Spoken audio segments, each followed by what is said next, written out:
Everyone, good morning. এটা ছিল সুন্দরবনের লাস্ট দিন। তো সকালেই আর কি ছিল চানার তরকারি, আর এই দিকে ছিল পুরি, আর সাথে ছিল মুড়ি আর কাঁচা লঙ্কা, আর সাথে একটা এই যে মিষ্টি। তো এটা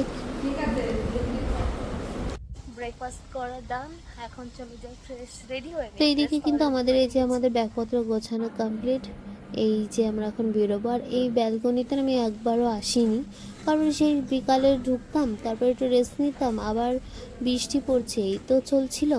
এই যে আমাদের রান্নাঘর ছিল হোটেলটা, আর এই যে সারি সারি যে রুমগুলো দেখছেন, এই তো এই লাইনটা, আর ওটা ছিল অন্যদিকে। আর ওই যে হোটেলটায় দেখো সাইডে একটা মন্দির আছে, খুব সুন্দর। বৃষ্টি না হলে না এখানে বসা যেত, সুন্দর হতো। তো কী আর করা যাবে, এত বৃষ্টি আসার থেকে।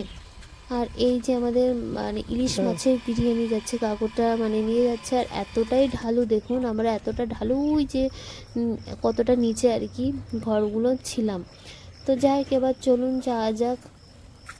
এবার সুন্দরবনকে বিদায় জানিয়ে যেতে হবে। যাওয়ার সময় দেখলাম এই দুই কাউকে এখানে মাছ ধরছে, কি কায়দায় দেখুন। তারপর দেখো এখানে কাদের সাথে দেখা হয়ে গেল। যাই হোক, ওরাও দেখছে যে এত লোক এসছে বা কি। আর এখানে এই যে আমাদের লঞ্চটা দাঁড়িয়ে আছে, আমরা উঠে পড়বো। আমাদের দুপুর অবধি, দুপুরের পরে লাঞ্চের পরে আমাদের আবার নামিয়ে দেবে। তারপরে আমাদের যাত্রা এখানেই শেষ।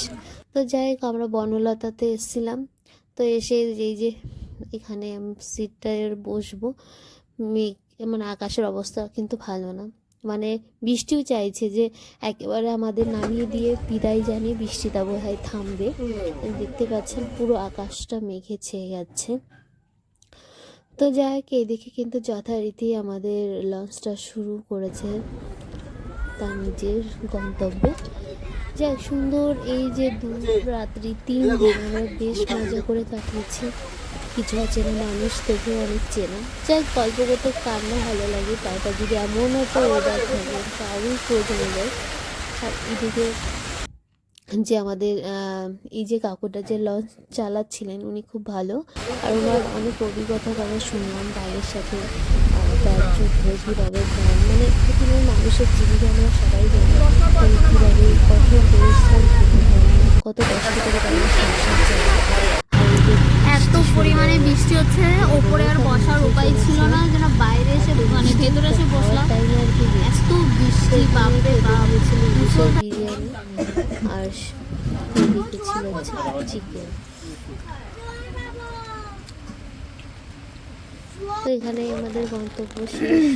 তো এই যে আমাদের এখানেই সুন্দরবনের যাত্রা শেষ হলো পথখালিতে। এদের সাথে আমাদের লঞ্চটা শেয়ার করতে হয়েছিল। এদের সাথেই আমাদের যাত্রা শেষ হবে। তো যাই হোক, আমরা চলে এসেছি ক্যানিংয়ে। এই যে আমাদের ট্রেনও এসে দাঁড়িয়ে আছে। আমাদের ট্রেন এসে গেছে। এই যে আমরা উঠে পড়েছি, এত ভিড় ট্রেনটাতে কি আর বলবো। তারপরে এই যে আমরা নেমেও পড়েছি। তারপরে বাড়ি যাওয়ার পথে মা নিয়ে নিয়েছিল সিঙ্গারা, আর এত আনন্দ হচ্ছিল। এই যে সেদ্ধ ভাতটা রাত্রে দুর্দান্ত ঘি ডাল সেদ্ধ দিয়েও, কতদিন পর যে বাড়ির খাবার খাচ্ছে কি আর বলবো, একদম অমৃত লাগছে।